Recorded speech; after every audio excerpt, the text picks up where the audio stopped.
Zara, you are literally my hero. Yeah. Well, first up, we're not the first to do this, but we're not going to miss out on the party of congratulating Rihanna and A$AP Rocky. Oh. Entertainment Tonight reports they're expecting their first child, and they were seen out in New York this weekend, baby bump out, and they snapped this dreamy pic right here in Harlem, the place where A$AP Rocky grew up.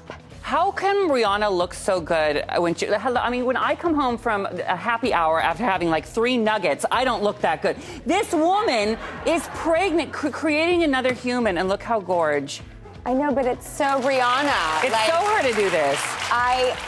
I'm so happy for her too. She's such a good person, and I was thrilled to see this. And the fact that it was like in his home, and there's a picture where he's just kissing her head, and it just made me so happy. I know, they're so cute. And, you know, I will say the fans online, though, have been waiting, like, when is she going to drop an album? When is it going to happen? It's about 9 more months. I think you might have to wait. She's going to drop a baby first and then maybe a new album. She's dropping something for sure. Insider reports, singer Charlie Puth revealed his pal Elton told him, quote, "Those songs you put out in 2019 were no good." And he said that Elton had it right. He was working with too many collaborators, and he kind of lost himself with everybody else, and he just needed a little reset. Bridget, do you have the hard-hitting friends, and do you like that? Oh, yeah. You know, a lot of people know I'm good friends with Amy Schumer, and she's very direct. She gets to the point, and I appreciate that, you know, a lot of times. But sometimes I also just want to be, you know, wrapped up in a Drew Ross sandwich.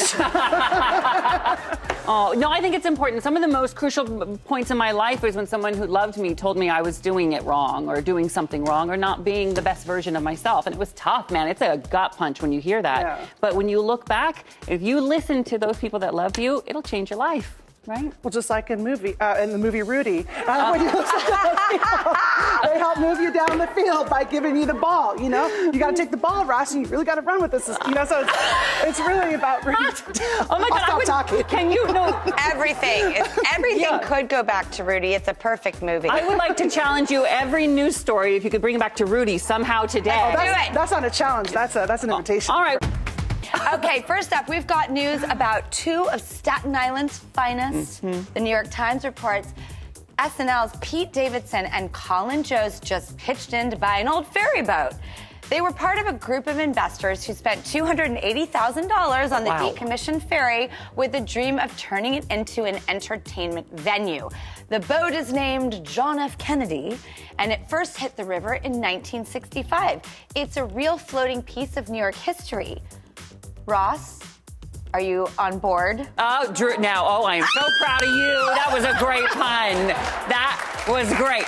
You know, I actually love this because you think about this. They grew up there, probably riding that ferry into the city with big dreams their whole childhood. And now they went and bought it, and they're turning it into a business. It's going to be like a comedy club. You heard of the Love Boat? This is the Laugh Boat, you know? And they're investing their real money. I just hope they can keep this business afloat. Well, we've got one incredible teen who just made aviation history. This story moves me so much. Okay, CNN reports 19-year-old Zara Rutherford has become the youngest woman to fly around the world solo. This brave young pilot spent 260 hours in flight with stops in 41 countries for a distance of 32,000 miles. She faced weather, visa delays, stuck in Alaska and Russia, got banned from China's airspace, but for 5 months, she did this. Wow. And then she landed full circle to her home in Belgium. Her first stop was her favorite sandwich shop. A girl after my own heart. You're like changing the world and breaking records, but you're still thinking about that hometown sandwich. Can you imagine your friend, your sibling, anyone you know accomplishing something like this? She was over Siberia and the winds were so crazy. She was scared, like it was her most fearful, apparently. She flew over the Atlantic and the clouds were so bad she had to fly 1,500 feet above water. Wow. For 9 hours straight. What? type of bravery. Zara, you are literally my hero. Yep.